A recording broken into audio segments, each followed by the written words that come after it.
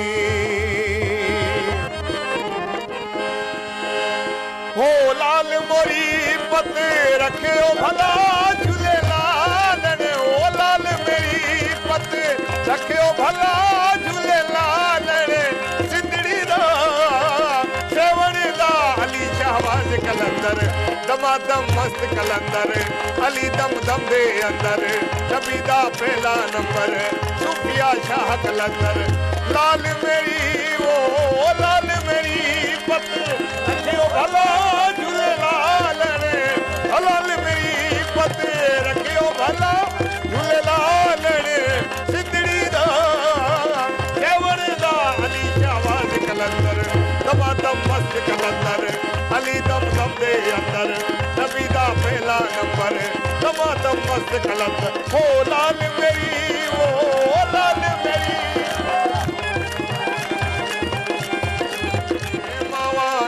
BSF के जवानों का जिंदगी का एक दिन अभी हम आपके सामने पेश कर रहे थे। ये वो जवान हैं जो पूरे जज्बे के साथ हमारे देश की सुरक्षा करते हैं।